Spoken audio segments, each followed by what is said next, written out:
Integrated rhythm with Chisomo and Bobby.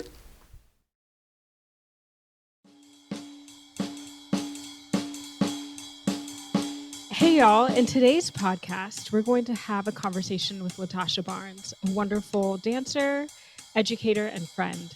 Bobby, do you mind telling us a little bit more about LaTasha? Of course, because she's awesome. LaTasha Barnes is a world champion house dancer. She has the Just a Boo title. She is an international Lindy Hop champion. She teaches those dances, house, Lindy Hop, jazz, all over the world. And she is also a mastered ethnochoreologist and an obsessive lover of Christmas movies. And so let's take it away to this incredible conversation with LaTasha Barnes. All right, let's do this. Official intro.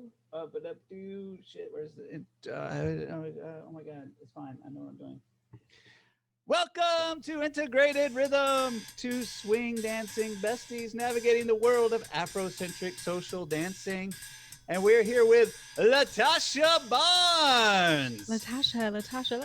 Also known as LaTasha by our Quebecois promoter that one time. Ooh. Or LaTasha Barnes. That's still my favorite. LaTasha Barnes. I'm like, LaTasha? Okay. LaTasha is looking fabulous if you want to watch this on video. So we also have this available probably on YouTube. Yeah, something like that. Yes. Oh, yes. By the way, we're here with Chisomo. Hi, I'm Chisomo, and we're also with Bobby. Bobby. I am so excited about this because this is basically like I just get to talk to my favorite people for 45 minutes. Oh, So yay. life is good. It can be good. Incidentally, you're one of our favorite people. Oh. Heyo. Also, can we talk about the LaTasha, that piece? That sounds a little bit like Natasha or Twatasha in my language, which is Natasha means I am grateful, and Twatasha means we are grateful. So Aw. yeah. Hey. Oh, Yeah. So thank you so you're coming from we're thankful. Your name Full circle. That's it. Great Thanksgiving. podcast, guys. Oh man. Thanksgiving. That's a great note to end on. Yeah. I love it. That's so beautiful. Thank you. Yeah. So we'll more than likely, if she's up for it, have LaTasha on many an episode of this endeavor, just because she's got so many amazing things to talk about. Today, we wanted to talk specifically about the two worlds of modern Black American street dancing and classic 1930s and 40s Black American street dancing known as swing and jazz dancing, and their modern scenes and what's going on there between the two, because a lot of us swing and jazz dancers know the swing scene really well, but they might not understand or they might not know what it's like in the modern well, we don't call them urban dances anymore. Is that right? What should we call the dances? Yeah. Well, it depends where you're from and and what your intentions for the word are. But we're trying to move away from just saying urban dance. It's one of those, just I don't know if you can remember the word, or you, Bobby, too. Just when we're making an effort to be succinct, mainly for the convenience of others. Those were air quotes, convenience of others. And we ended up actually using or putting forth a word that has further marginalized and moved away from the actual community it was meant to bring together. So it kind of had the opposite effect in some regards. But like with my home organization, Urban Artistry, it was always meant to disenfranchise the, I guess you would say, colonized mindset that was trying to be put onto that word and actually say, oh, urban means Black, right? And it's artistic. So urban artistry, you're welcome. But it was meant to to express the art forms that came about from urban settings. That's how we spun that in urban art. Not spun, but that's our presentation, our take of that in urban artistry. But now people have been using it globally, just to kind of teach a mashup of like hip hop, house, whacking, Afrobeat, all the things. And it's like, no, you actually need to give these art forms their just due. You can have movement explorations to certain types of songs, or have choreography classes or commercial classes. But yeah, things should be spoken to appropriately. So wherein I love to say I'm a tradition bearer of African American social dance forms. That is accurate and broad. Right. Yeah.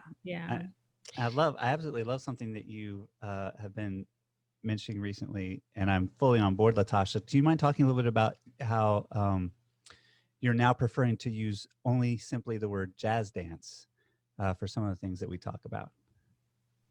Yes. Well, in short, it's what's proper. And we keep navigating around all of these, don't even get me started on labels and ideologies. Like, that's a whole other existential conversation.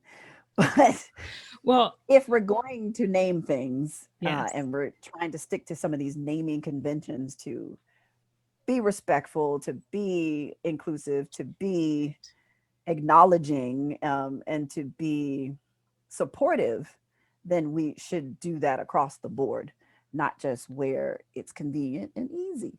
So jazz dance, what some people like to refer to as vernacular jazz or solo jazz, or earlier jazz. I've heard that recently. It's like, that's not wrong, but really, it shouldn't need a prefix or a suffix. But so making an effort to champion that every time that I can. And it's not a perfect thing, because I'm a human. But it, trying to make sure that as I speak about it, I give people space to acknowledge and make that correction also. Yeah. And I did not say authentic jazz, because that, from my research, is specific to Pepsi Bethel. And that was a brand of jazz dance that he actually purported. So that is a specific thing. Yeah, it sounds to me kind of like the classification of other dance styles. So when we think about modern dancing, we might talk about specific methods within modern dancing, but we recognize that art form is modern dancing, whereas all of these things are jazz, and so we might describe the different movements they're in specifically, but we should, and absolutely. We should. And you had asked earlier, when you were talking about the word urban, what came to my mind was coded language. That was the phrase that came to my mind. And so I wasn't sure if that was what you were asking about in terms of like vocabulary. So when we think about urban in our vernacular, in our common language, it's often coded to mean things that are Black. Right. and we talked a little bit about minoritized perspectives and marginalized perspectives. And the reason why they're so is because we have this general consensus, this social contract, that we've decided that certain things get to not have as much specificity or as much attention. And I think what you're talking about is specific to that. Like, if we're using the word urban, instead of talking about Kuduro or Azonto or specific things within that have their own history and specific cultural and country origin, then we're further marginalizing and oppressing ourselves, and allowing other people to be oppressive of what we're doing. So that was my little footnote I wanted to throw in there, but you were on a roll. But that's true, and I appreciate that. That's why I threw that out there. I was like, I know we've had these conversations over and over again, so I was like, fill back in what I forget, because no problem. Yay. Bobby, you look like you had a question a little bit ago. Were you gonna I mean, we have a few questions we can throw. One thing that was interesting about the going back to the name jazz dance is, when I was in college and took some dance classes, because that was right around the time I was really getting interested in Lindy Hop, and I saw that they had jazz dance courses there at my university. And so I was like, oh, I'll take these things. And Right. We learned from not only so these dances are already steeped in a lot of, I don't know if academia is the right word for the time, but they're steeped in a lot in the studio and in choreography systems. And on top of that, my instructor, I went to a really tiny school on a mountain in the middle of Tennessee. And my instructor was like a really good ballet instructor who had to teach all the other things, so that, those credits were offered and that kind of thing. And so I was learning like a very studio choreographed jazz dance in a very ballet form and style, which I didn't have a problem with, but I knew it clearly was that there was a disconnect between this jazz dance and the jazz dance I had just recently fallen in love with. Right. And so now, like in conversations with Tasha about, like, especially when you're in New York, and in New York, the average person on the street, when you say I'm a jazz dancer, the thing they have in their head exactly are jazz hands on a Broadway stage. Like Fussy. that is what they're thinking, right? Exactly. And so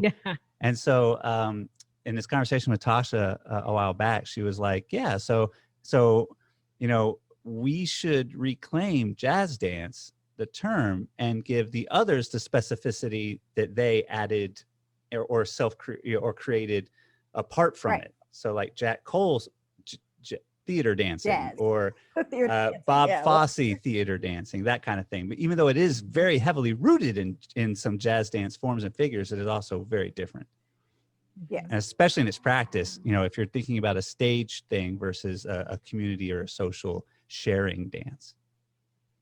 And this is also one of the things that we're hoping to shed some light on, or as we say in academic settings, like project a gaze upon, is jazz being performed on the concert stage, not just this ballet-ified, hyper theatrical, hyper dramatic version of this movement that was meant to encapsulate rhythm and personal embodiment, but actually seeing that celebrated on the stage.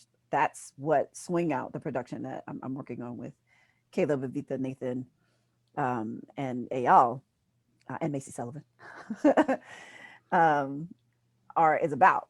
And that giving cultural Lindy Hop and jazz its due, because everything that's been represented and pushed forward as concert dance was sired from this thing that's never been given this space. Even when Swing Out, the musical, went forth, I'm sorry, like I love and know a lot of those cast members, but Your Fall Off the Logs and Susie Q's look like shit. Like nobody needs to travel that far in a Susie Q. What are you doing? It's not a thing. So I would love for you to chat a little bit about what it's like. So now you've begun training a lot of people who have Broadway dance experience as their primary dance focus. Is that correct? There are some, yeah. It's not just necessarily training Broadway dancers. It's actually bringing community-based dancers to the stage. So actually getting people who, as we say, do the damn thing to present it on a concert stage. That's amazing. So I'm actually going to back the truck up just a little bit, because I know what you're talking about. Bobby knows about, yes. For those who can't see us, there's a little jam happening. Because we were backing the truck up. Because we're backing the truck up. But I would like for you to give like a brief intro into this project, the timeline, who you're working with. So, hello, teacher, that's me. Given structure to talk about some stuff. Hey. Give me all the context. Yes. Exactly. So Swing Out is a production that is being presented by the Joyce Theater in partnership with the Brain Trust, featuring Caleb Teicher, Evita Arce, Nathan Bew, myself, Eyal Vilner, and Macy Sullivan as co-director. All in an effort to, as our tagline now says, bring the power and passion and spirit of community of Lindy Hop and jazz to the concert stage. It's an effort to do all the things I said just a second ago, but it's being presented in a concert platform, but not in a concert format. There is no underlying story of the show, except this is awesome. The community of people that created this, i.e. the African-American community in Harlem, as well as many other African-Americans throughout the United States in that migratory experience, and those who now hold it as cultural surrogates and participants and celebrants, have and continue to make and celebrate something that is powerful and dynamic and amazing. And you need to see it. Yeah. And you need to experience it. And the experiencing part that was the best part of the show was that there was a mini dance lesson at the end of the production or after the production, and a social dance on stage. And unfortunately, so far the show has been postponed due to COVID. Is that correct? Yes. However, y'all were doing you were doing some parts of it virtually, or you had some, at least some virtual experience for Swing 2020. Was that right? Yes. Swing Out. Swing Out. Sorry.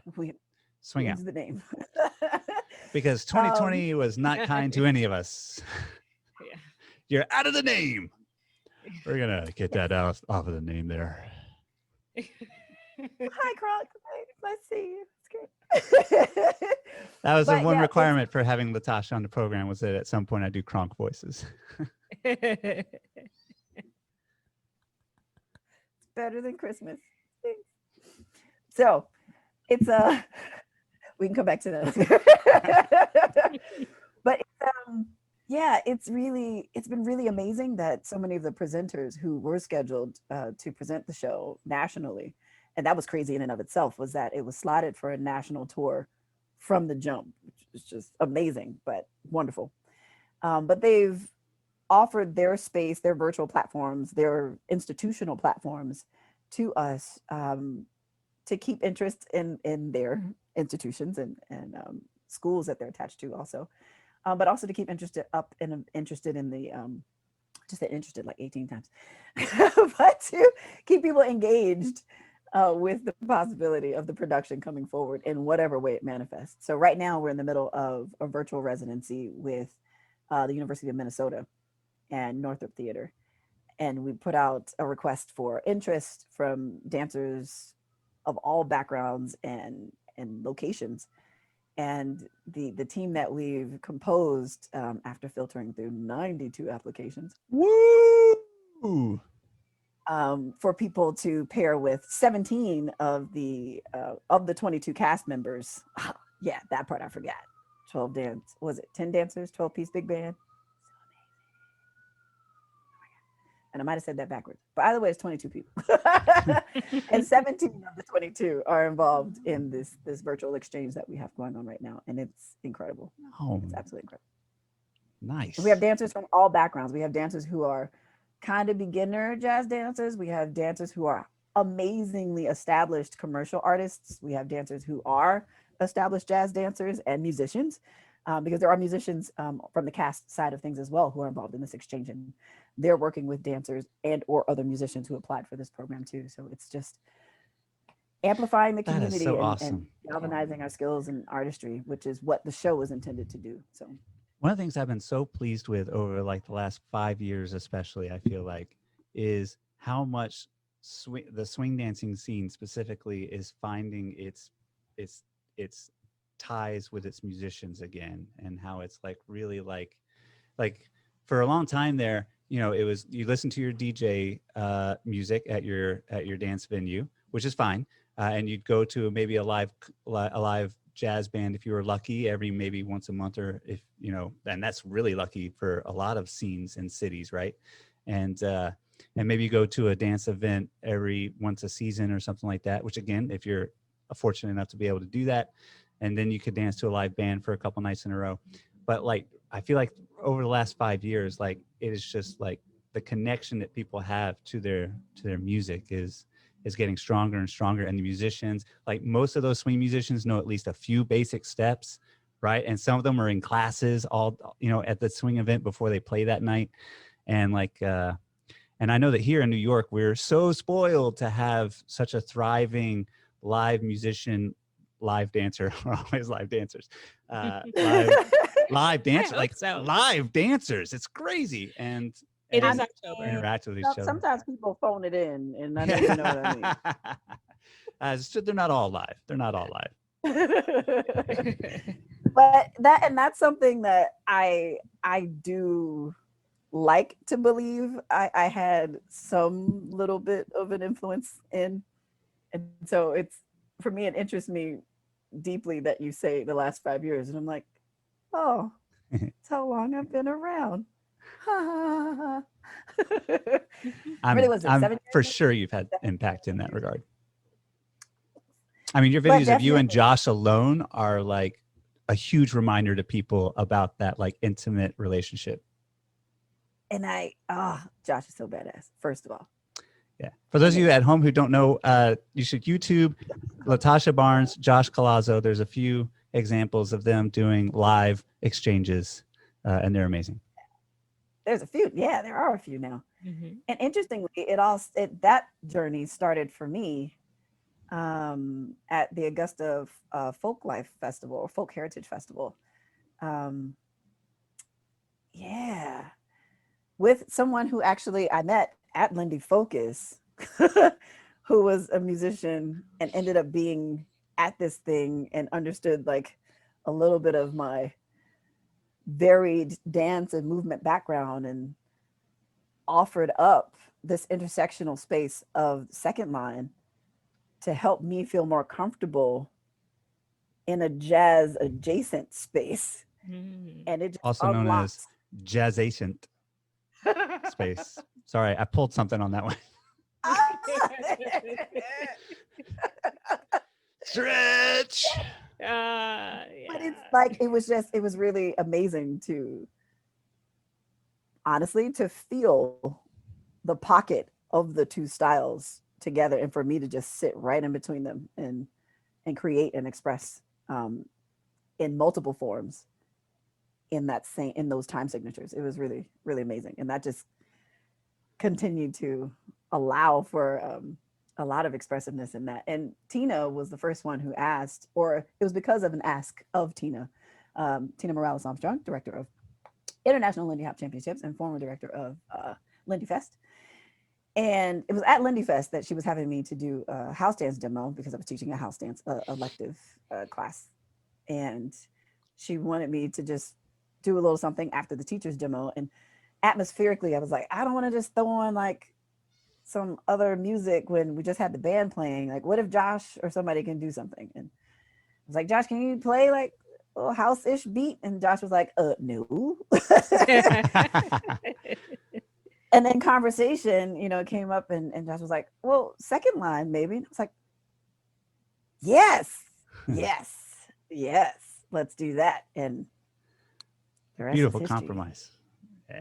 Yeah, that's awesome. So coming from like a heritage perspective, so you were talking about being a tradition bearer, from my so I don't have a whole lot of classical training in anything, and I've been, as you know, swing dancing for just a few years, especially in comparison to the audience I have here, but from my cultural perspective as a Zambian and having grown up in and out of Zambia, when I watched you, I was like, this is home. Like, I know that it's the intersection of different things and all of that. And there's like complex terms that I don't always know all the terminology to, but a dancer. No one does. Well, and I mean, and the thing about language, I mean, I can speak from a position of strength here. The thing about language is that language is abstract, and we just need to have some terms that we can both grab onto to understand one another. But a dancer and a drummer moving in a grounded way that is percussive in nature, that is improvisational. Like, I mean, these are things. So I watched it and I was like, this is super familiar. This is what we do, And so while the totality of the movement is coming from a different origin space, it just felt truly organic. And I feel like something that that is definitely missing a lot in the swing dance and jazz dance arena, And so it's a really nice return to some of the roots of what we see portrayed today. So yeah, every time I'm like, yeah, that's home. That's home, you know? Yeah. So thanks for that. And I don't know if I would have had the same embodied experience had I not come to jazz in the extremely convoluted way that I did. I don't know if my personal valuing of my relationship with the ground would have been the same if I came to it from a different perspective. I don't know. I'm pretty sure I can say that it would not be, but yeah. Oh man, this is a perfect time to take a break. Yes. We will be right back in a second and talk more with LaTasha Barnes. LaTasha Barnes.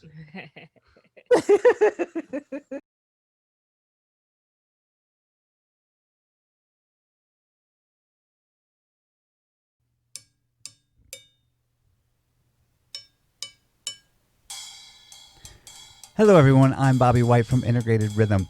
Please consider donating to us. You can do so by going to patreon.com/integratedrhythm. You can do so by Venmoing at Bobby Swungover and put a little IR in the note. Or you can PayPal at Bobby White 3.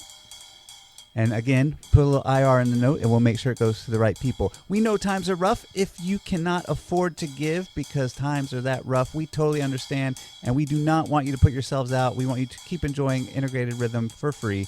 However, if you're getting something out of this show, if you want to keep it going, then please consider donating. We would greatly appreciate it. Thank you very much and have a great day. And we're back. LaTasha, we were just talking a little bit about...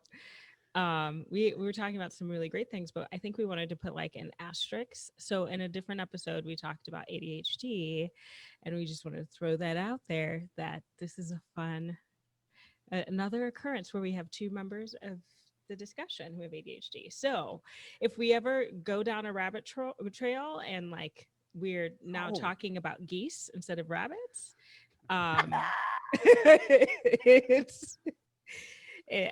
we will do our best to find our way back to that initial question. So, by the way, I like the conflation of rabbit trail and whole rabbit troll. Rabbit troll, yes, a rabbit troll. I am the rabbit troll. I am a speech language pathologist, and I'm excellent at my job. Excellent at it. So I have to say, I first met LaTasha in the Urban Artist Studio in Washington, D.C. when I was living there. And a group of swing dancers was going out to the studio to take classes there and expand our dancing horizons. And so we went there. And when I first saw LaTasha, first thing is immediately, she and Toyin, who is one of her house dance partners, and some of the other urban artists there, were so excited about trading, like almost immediately. In fact, they changed their class to be about trading with the jazz dancers who are all of a sudden in the class rather than go with their original plan. And so like already we felt so welcome and we felt so like, inspired immediately with this group of dancers that we were encountering. And then we were showing jazz steps, and Tasha started moving in a way that I've only seen two dancers kind of move in that way in jazz dance. And they happen to be two of my favorite movers in jazz dance history, Joyce James and Al Minns. And that's a way of saying, like, basically Tasha was using her upper body and throwing her head around in a way that I've only seen from them. And it's one of my favorite characteristics in the world. And if you're watching the video, you just saw a little taste of it right there, because it's so good. And she just did it. And I was like, I geeked out all over her face about like this person. And LaTasha could have easily been like, great, that's good to know. So hopefully see you next week. And instead, I got hit in the face by like super excited, geek out LaTasha Barnes. And I also saw my sister in ADHD immediately in a way that also I haven't seen from a lot of people. that I met. And so immediately I was soul bonded to LaTasha in a way that I've not been soul bonded with many people in my life. And so that's a segue into LaTasha's pre-jazz dance background. Do you want to talk a little bit more about like what you were talking about before we came back in about, you know, where you're the long roundabout route you took to jazz dance? Yeah. Oh, sorry. my Hadouken entrance into the jazz community. That's a little special something for those who watch the video. Yeah. Bonus content. Bonus content. Yeah.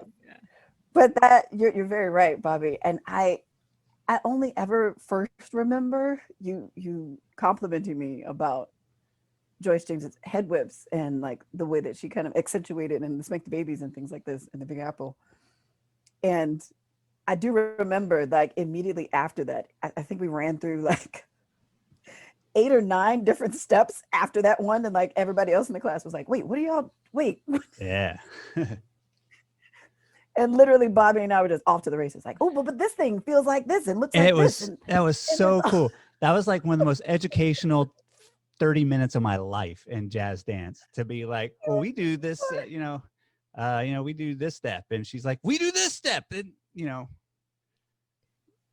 It was so great. It was so amazing. It was wonderful. And it was something that started my swung over process.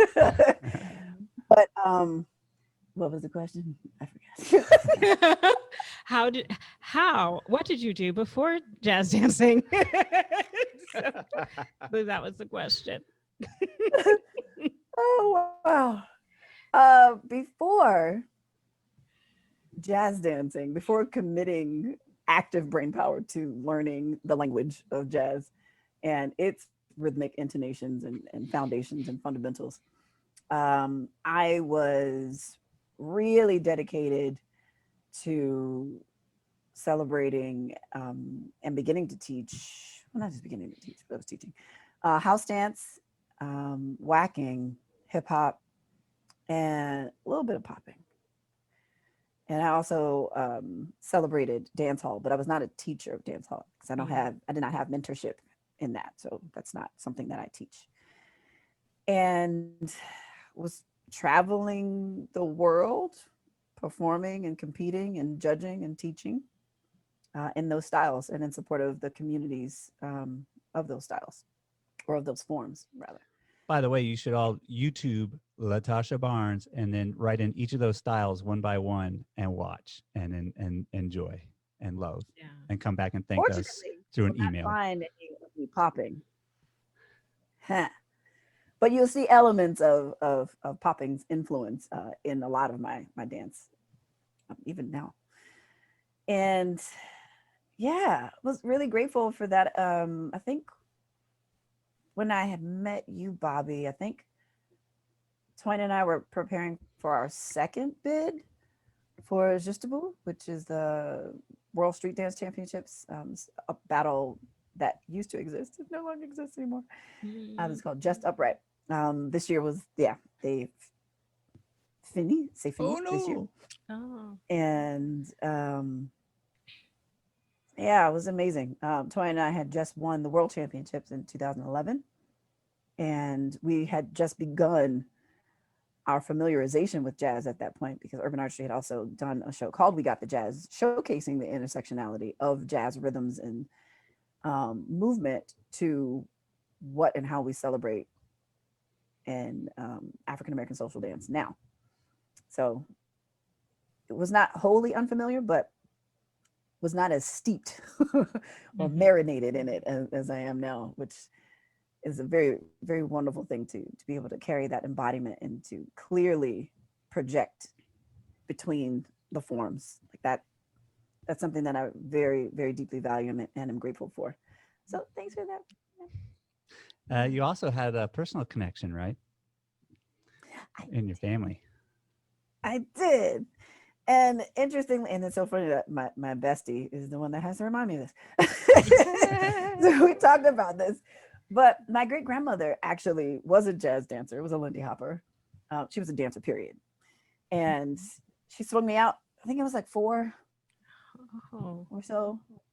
And it was a very crude swing out. Well, we say crude and say crude to who? Forgive me for that. It was a rhythmically accurate swing out, but not shaped in the same way that we might shape a swing out now. And in all fairness, if you've ever tried to do a swing out with a 4-year-old, it's hard to make them amazing. Just say. But my great grandmother's instructions were hanging onto her hand. She said, "Okay, sit back." She said, "When I say go, just run, jump, and squat." And that's what she did. And I ran, jump, so hold her hand and squat. And she said, "Go." And I ran and jump and squat. And I love that. By the way, every time Tasha tells a story, I love that run, jump, and squat. In a lot of ways, like we could do a lot worse than having, if you only had like 3 words to say to someone who came into your beginner class, you could do a lot worse than run, jump, and squat. But what was so interesting to me now, especially being not just in the codified structure of Lindy Hop and dance period, but the embodiments characterized in those instructions is more accurate than many of the ways that people try to teach swing outs nowadays. And I'm like, interesting, because especially once you crank it up to, the fast dance speeds, that is what you're doing. You are holding on for dear life, running with your partner and trying to ground yourself in a moment before you got to take off again. It's just beautiful. Yeah. I think it's beautiful. Yeah, that is absolutely beautiful. That is.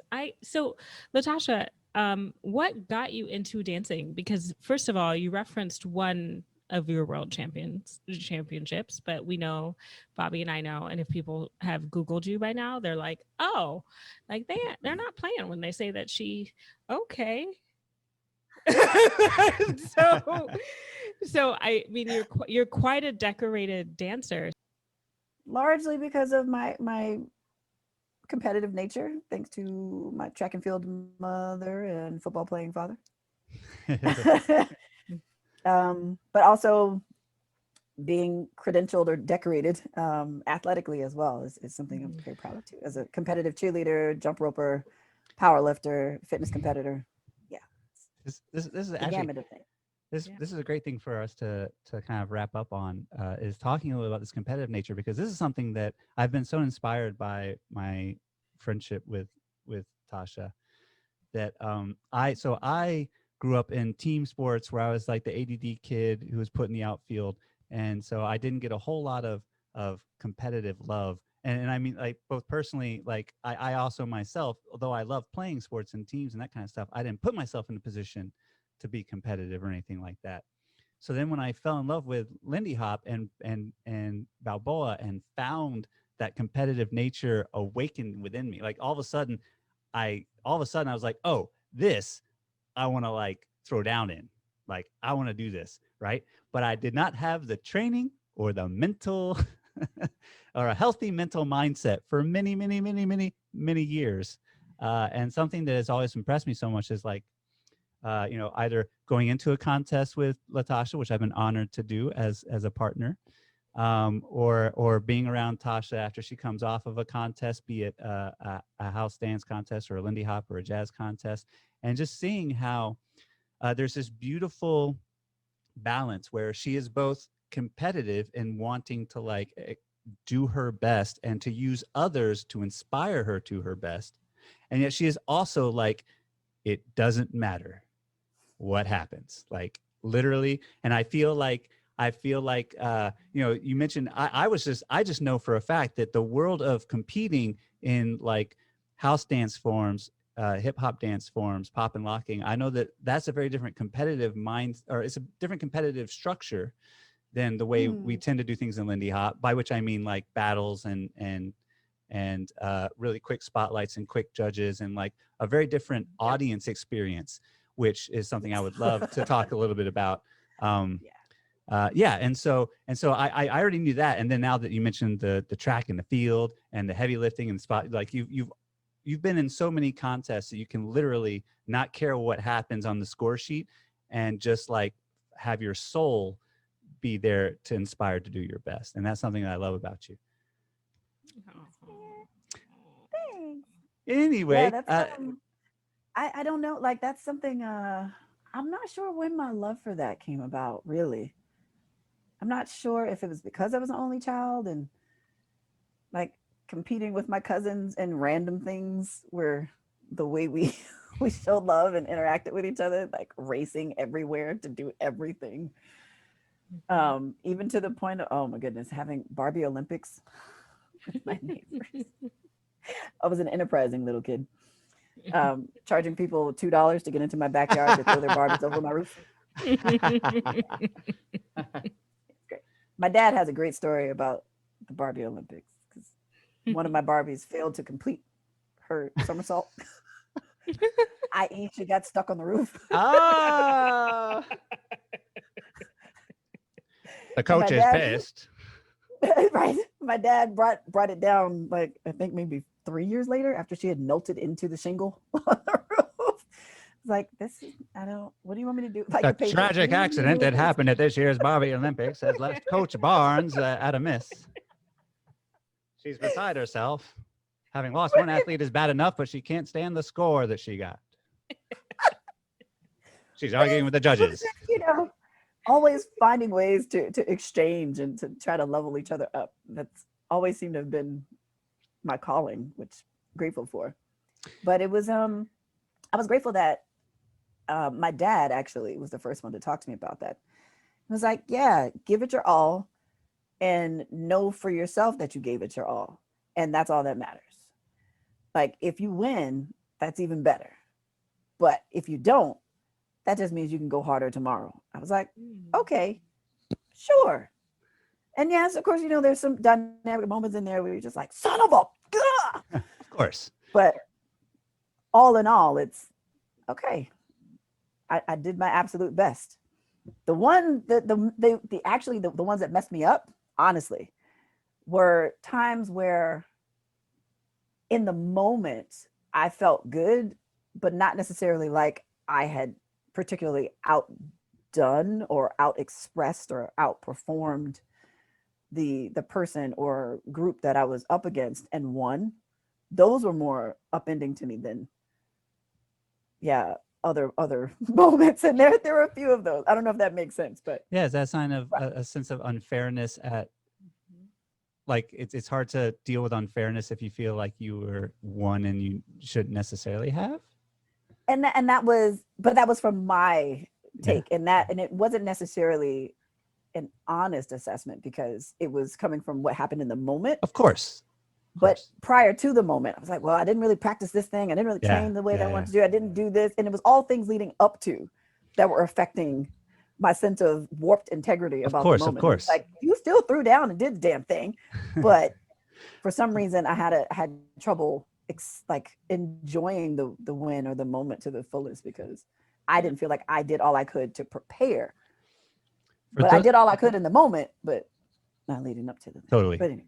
For those of you who haven't done a lot of competing, especially in terms of like competing and then seeing yourself compete, having competed later and having done that a lot, it does happen often where your mindset, when you do the thing, you're like, oh, that looked terrible. It does occasionally happen where you go back and you're like, oh, that looked great. And then sometimes vice versa. Sometimes you're like, I killed it. And then you watch the video later and you're like, I did not kill that near as much as I thought I did. Yeah, there's a lot of information. Sorry? No, I was gonna say for the record, that's how I feel right now all the time. I'm doing better, but dancing, I'm like, oh. I feel you. Oh. Like COVID, are you talking about like pandemic times or is this like a longer, when you say now, what time do you mean? As is on par for my life, I have multiple complications right now. So giving the recovery that I'm still going through from the surgery I had at the beginning of this year, coupled with the COVID chops, as we're calling them in the jazz community. It's all playing a part in my waxing and waning of my self-confidence and my ability to share right now. So that's an interesting place to be in. I was going to say, what I was saying earlier was that there's our self-awareness when it comes to competition is not always accurate. And so, and that's precisely what Bobby was referring to earlier. It's like what our recognition of what we're doing in the moment. I think there's a graphic that says, like when you think you've done amazingly in a competition, it's like this much better than normal. You know, it's like when you think you've completely bombed, it's actually not like this much worse than normal. And so our self-awareness can be impacted, and also our sense of worthiness. You were talking about that, and like your work equal. There's like this one-to-one relationship between the amount of work that you put in, what you should get out of it. And I think as competitors, as people who work really hard on your craft, I could imagine that there's a continual question of worthiness and whether you have earned the accolades. Bobby, you are looking back and forth very like intensely. I was checking in on a few things non-podcast related that I needed to okay. check in on. I will edit that out of the file. It's all good. No, you can look. And we can keep this. I was thinking about time. I wasn't sure if that was the high sign for our time. I would love if it's okay, since we already talked a little bit about it, and I would hate to tease our audiences. LaTasha, would you mind talking a little bit about the differences between a contest audience in like a house or a hip hop contest versus the average contest audience at like a Lindy Hop event? Interesting. Well,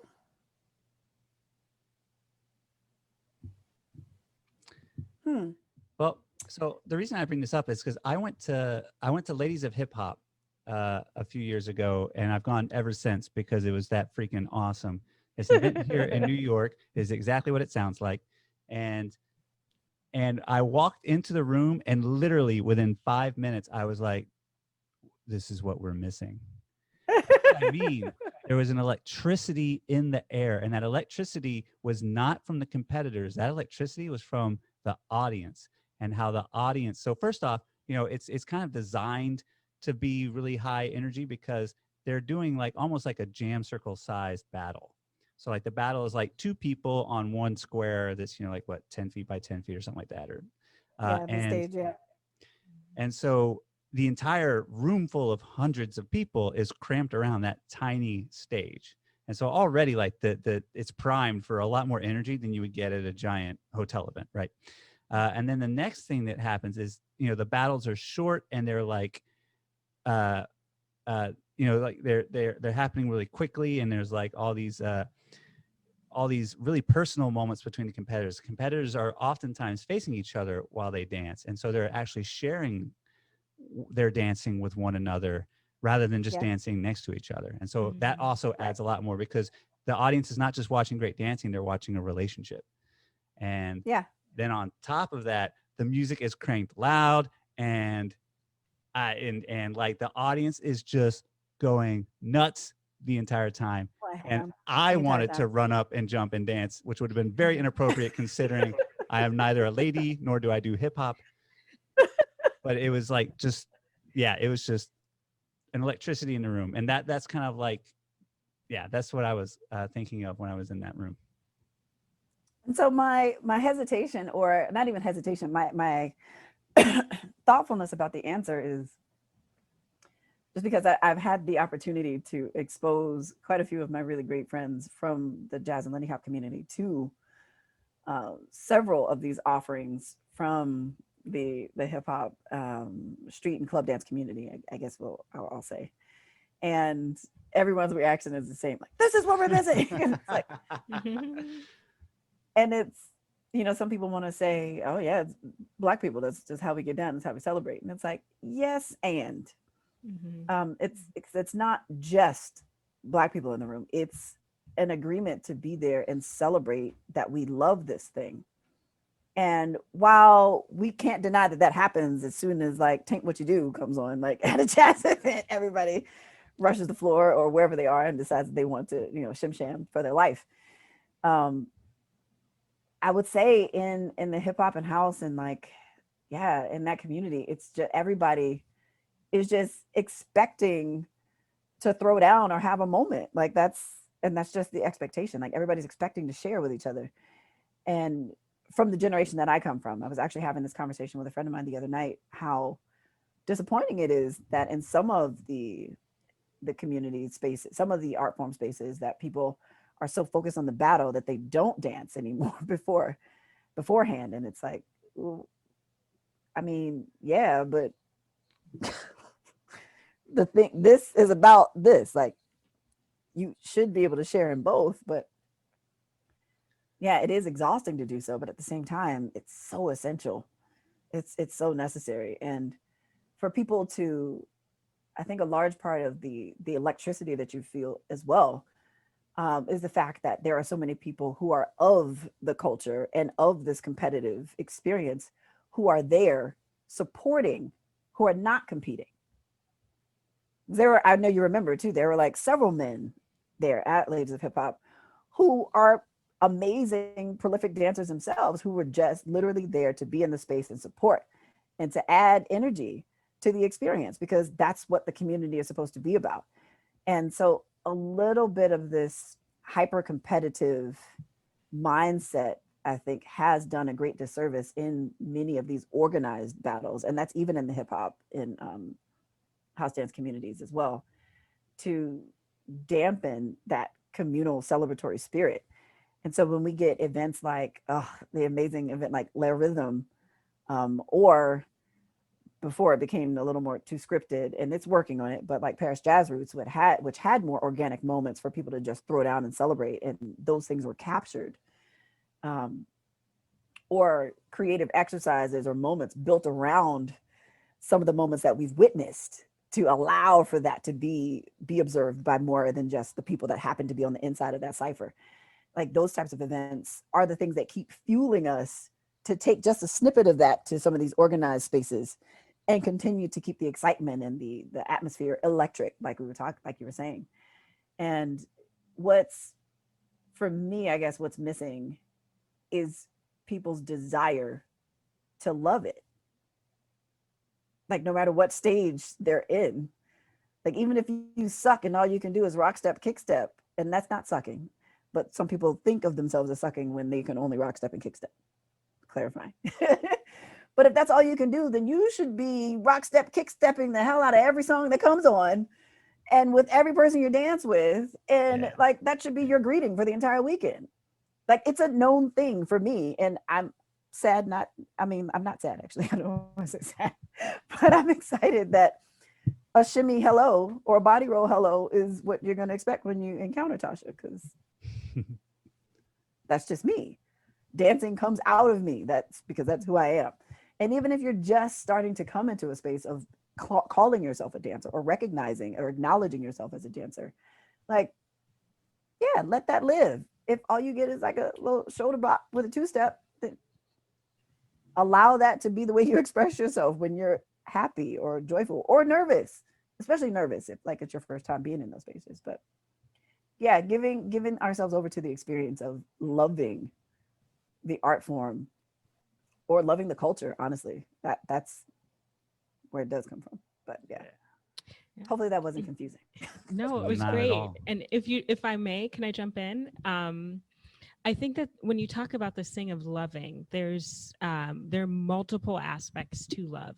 There's the culture, there's the movement, but I think there's also a loving of self that I think people don't always allow themselves to experience. And that might sound strange. And even for people who come from more of an Afro-centric perspective, it might be like, what are you saying? But when you move in a way that feels good to you, that is synchronized with music, that is within a community, magic happens. And so yeah, it is. And so, but living in that love, I think, is really living in that love and honoring that love, because I think that that's where excellence comes, right? We are able to exist in pleasant movement and excellent movement when we are trying to love ourselves, love our community, love the movement, and honor it. So yeah. And that gets into like some really deep existential things for me, as per usual. But what you triggered in me was Audre Lorde and the uses of the erotic. Erotic is power. Like we've taught ourselves so much to not value pleasure. Like, why? Like, if you feel good in your person in this moment doing this thing, like, why not share that with other people? Right. Yeah. Why not allow yourself to enjoy that? Like, why wouldn't you? That's been my longest. That's been one of the longest dance journeys I've had as a white guy who did not grow up dancing. Over the last, like, let's say 5-10 years, to like really concentrate, like, what is it satisfying to move? Like, I spent all this time loving the way things looked on other dancers and being like, oh, since I love the way that thing looks, I will do that thing, and that will be how I express my love of this dance form, right? To like switch that gear in my head to be like, wait, why don't you just move the way you like to move? Why don't you just like move when you want to move? How about you just close your eyes and not worry about what people think about the 6'2" dorky white guy moving in the corner, right? Like, and that's like a very long dance journey, but it's been so satisfying, the victories that I have made in that. Yeah. And that's, well, you teach with me. We teach together. I mean, there's several times that we start off the class that way with the muppeting out, like it feels good to do it. Like, don't deny that it feels good. Like, just let that be good. We're going to talk about the shapes, but in the shape, pay attention to how you're feeling. Yeah. Is the shape actually serving you to feel good about this art form that you're expressing or celebrating in the moment?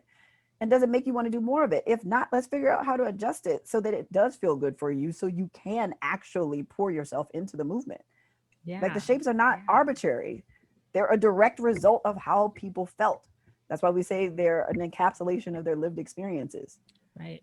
Like, you can tell the difference between Norma's swing outs when she's dancing with somebody that she was like, yeah, you're all right, versus someone that she felt that she could trust and be her full self. Right. You can tell. Yeah. Absolutely. Yeah. I feel like a common theme between these authentic moments in community, so whether that is in competition or whether that's in social dancing, is this like actual embodiment of a thing versus a putting on of a thing. And so I've felt that. And so it seems like, if even as you've described, different modern dance spaces specific to like hip hop and et cetera, that this hyper competitive space is coming from, I honestly feel like, a putting on of Eurocentric values, because if we were to go home, your mama would smack you, like that hyper confident, right? It doesn't, no, because we have elders, we have a structure in place that allows us to exist in competition in a healthy way. And then once you start to get out of that, then the community pulls you back in, right? They pull you back in. Yeah. And that's all. And that's it. And what's fascinating is and I speak to this in a book that I just contributed to, 21st Century Jazz Dance. It's slated for publishing next year. But about my first educators about competition and performance, which was my family. Because at the family barbecue, when it was time for the Barnes family dance, if you couldn't hang with the shuffle kick step, you take your behind to the back row. Not just the back row, the back row. There's a tree over there. If you don't mind just kind of skirting around it, that would be great. Thanks. Further back. But keep going. Keep going. Keep going. Keep going. Keep going. All right. Where were we? And it's like, and it was always, that was always the way. And that was the thing, like, even though my dad and my uncles and my mom were always the front row, like, bam, there were some days when, my Uncle Tony would be like, nah, I ain't hitting the spin today. And he would remove himself, even though he was one of the people who made up the dance. Right. Like, no, my spin isn't flowing today. I'm hang out back here. Y'all go ahead and hit that. But again, this integrity about your art, like recognizing where you are. Yes, you may have started it, but if you're not even keeping up with what you started, you know, you need to remove yourself and like reinvigorate, re-empower, galvanize your steps, your shuffle, your pivots, your spins, so that you can actually fully express the thing the way that you intended for it to be expressed. Right. Like having that wherewithal to really recognize that you need some work, even in the thing that you built. Oh, yes. Right. Speaking to anybody? Bueller? You're speaking Bueller. to me. I tell you. And I know Chisomo's she's giving me that like half side eye because she's like, yeah, community of Black dancers. Yes, this is our space. This is our art form. But do you swing out though?